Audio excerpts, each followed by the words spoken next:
Halo, assalamualaikum warahmatullahi wabarakatuh. Selamat siang teman-teman pecinta tanaman hias Nusantara. Ketemu lagi dengan saya Juragan Tanaman Hias. Siang ini kita akan menanam umbi keladi ke dalam media tanam atau wadah. Nah, umbi keladi ini sempat saya beli sekitar seminggu yang lalu dari teman-teman keladi juga yang ada di Pulau Jawa.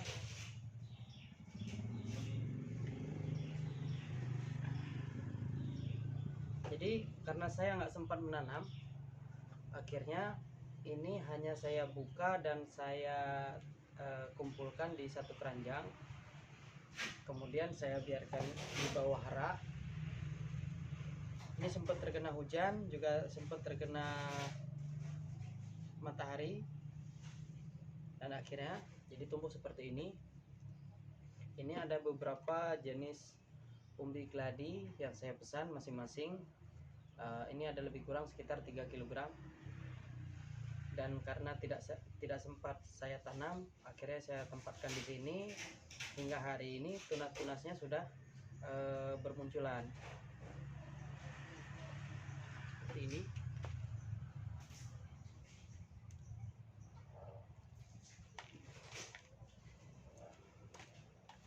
Nah, hari ini kita akan tanam ke dalam media lain, dan nanti yang sudah bertunas seperti ini, yang sudah tumbuh, ini akan kita potong, kemudian kita pindahkan ke tempat yang lain.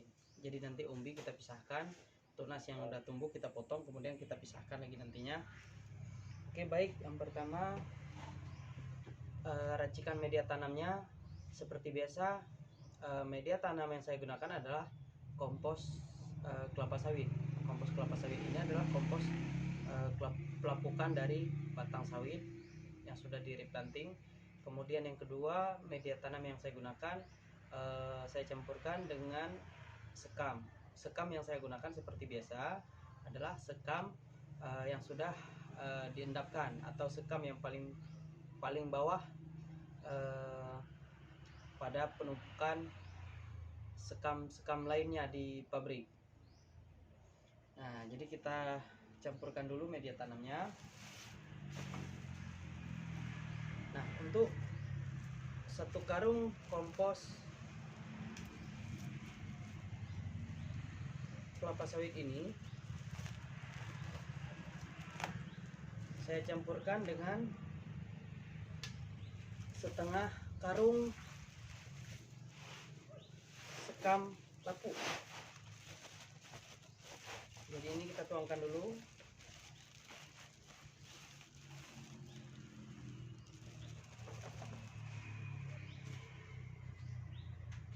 Nah, bentuk kompos dari pelapukan kelapa sawit seperti ini.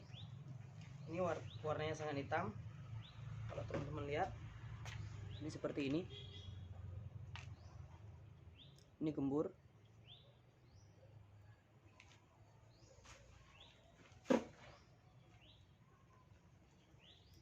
Nah, kenapa saya gunakan kompos pohon kelapa sawit yang sudah lapuk ini?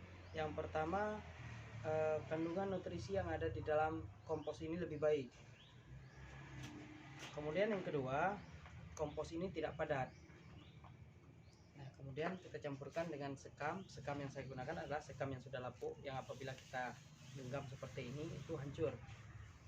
Nah, teman-teman bisa dapatkan sekam ini itu di pabrik-pabrik penggilingan padi, itu yang ada di daerah teman-teman. Nah, nanti cara pengambilannya itu adalah sekam ini berada di bagian paling dasar atau berada di atas tanah, tetapi di atasnya itu ada sekam-sekam lainnya yang baru dilakukan penggilingan padi. Jadi kita mengambil sekam yang sudah lapuk. Tujuannya apa? Yang pertama, supaya lebih mudah terurai. Kemudian yang kedua,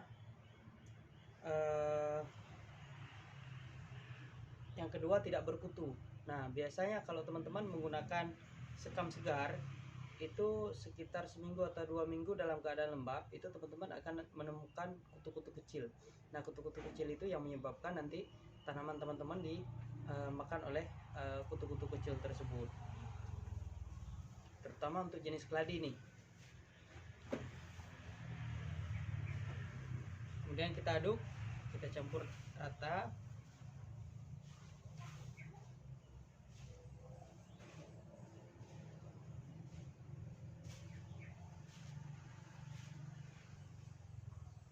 Nah, kalau teman-teman merasa kurang nyaman menggunakan tangan langsung, teman-teman bisa menggunakan sarung tangan.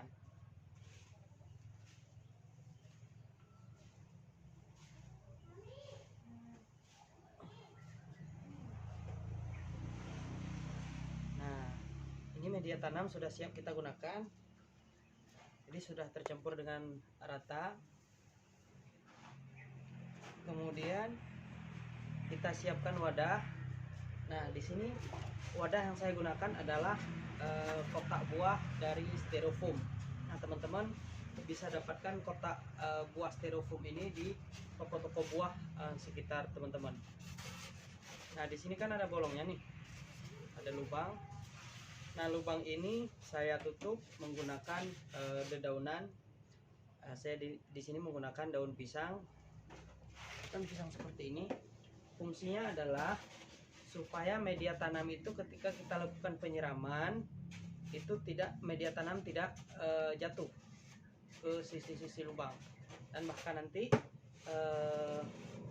itu biasanya media tanam jatuh melalui lubang-lubang seperti ini ketika kita lakukan penyiraman. Nah, jadi untuk mengantisipasi seperti itu, saya gunakan dedaunan, terutama daun pisang. Di sini kita tutup. Nah, meskipun kita tutup, nantinya air juga tetap mengalir, tetapi medianya itu tidak terbawa oleh air.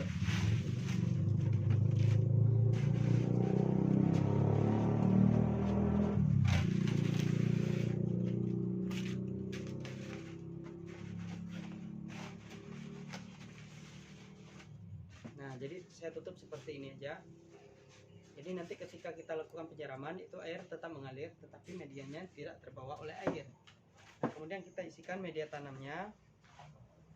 Nah, media tanam yang kita isikan itu kita isikan setengah kotak atau setengah wadah dari kotak styrofoam tersebut.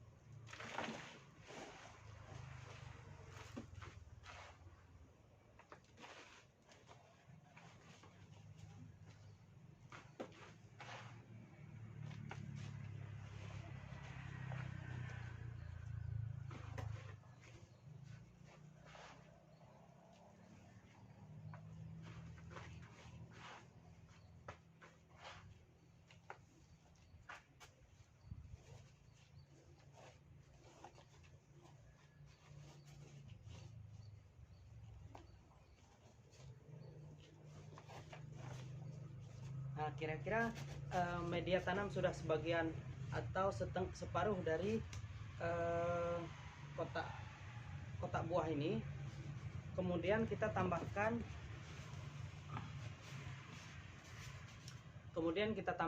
umbi yang kita siapkan tadi. Nah, seharusnya umbi-umbi seperti ini itu teman-teman bisa mencacah lebih banyak. Nah, di sini saya tidak mencacah dikarenakan saya menanam umbi ini secara utuh. Ketika nanti tumbuh tunas seperti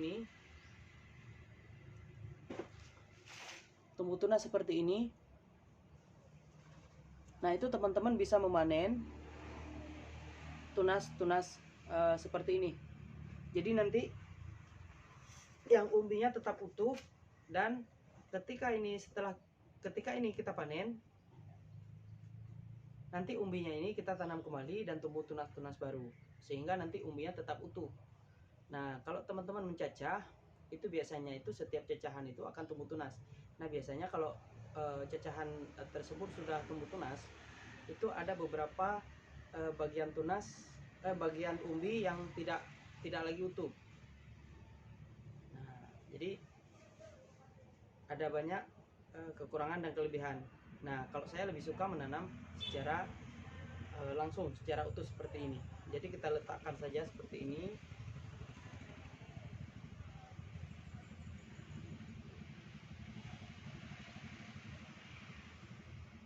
Nah, ini seperti ini banyak mata-mata tunas.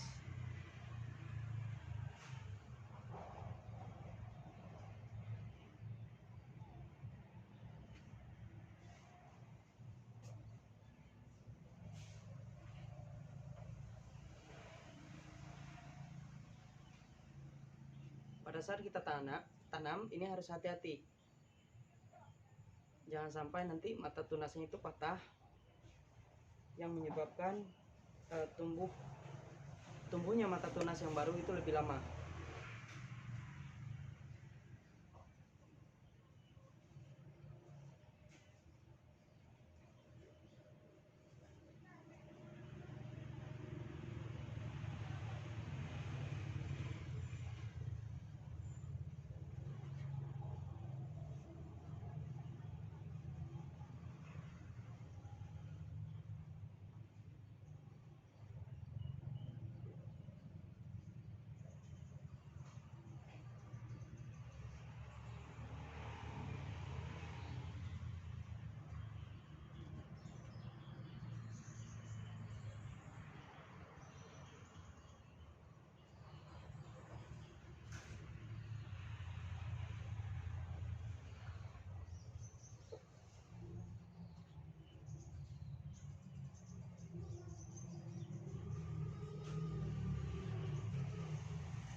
Jadi seperti ini salah satu contoh adalah tumpangkiat yang sudah tumbuh sendirinya dengan umbi seukuran ini, lebih besar daripada jempol.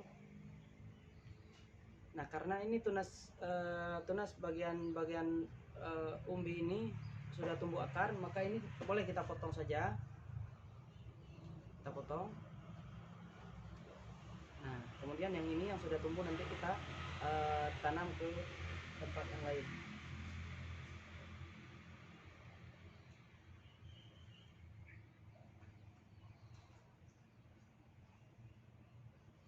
Nah, begitu pula yang jenis ini, jenis leopard.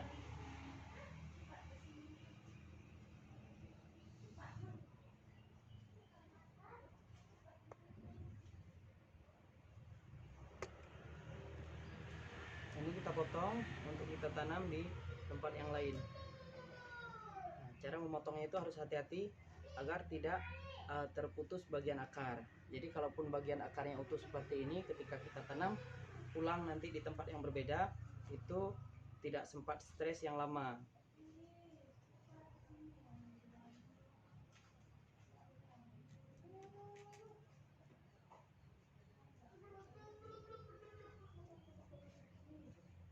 Seperti ini.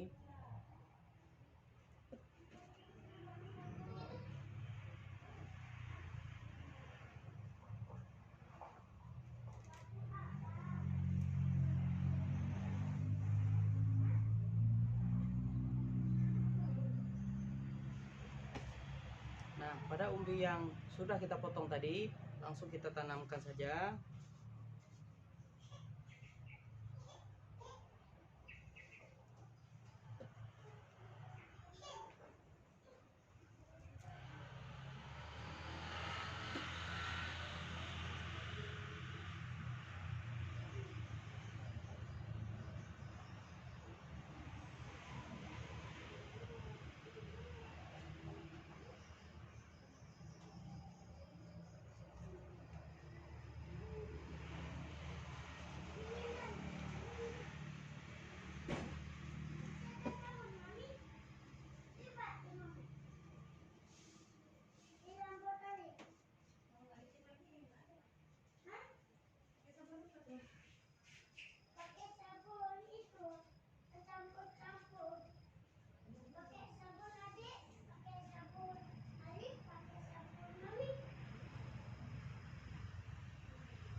merupakan jenis keladi seksi pink. Jadi dalam 3 kilo umbi ini itu saya minta campur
Jika sudah kita tata dengan rapi seperti ini, kemudian kita tambahkan lagi atau kita tutup dengan media tanam yang lain. Kita tutup tipis saja, hanya menutupi bagian umbi. Jadi nanti ketika umbi tumbuh dan berakar, mudah kita angkat kembali.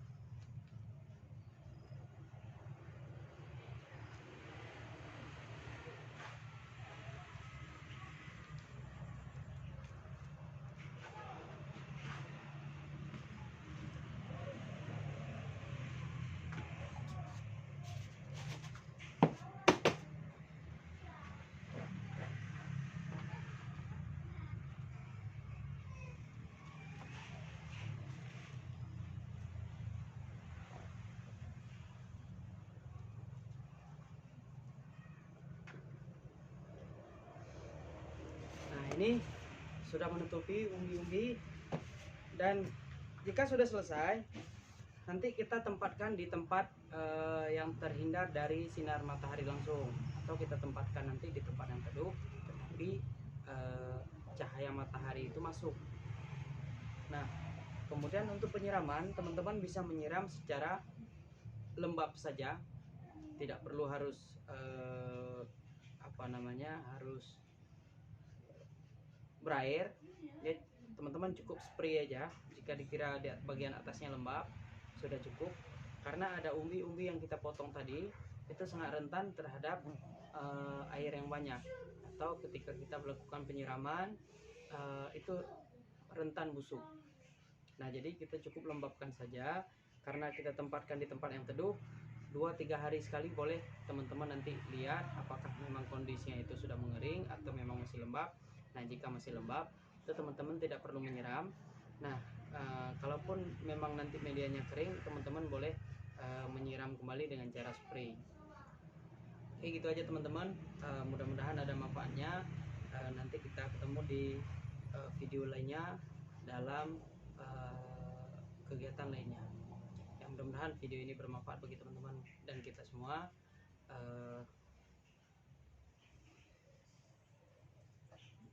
Oke, sampai di sini saja dulu. Sampai ketemu lagi di video lainnya. Salam tanaman hias.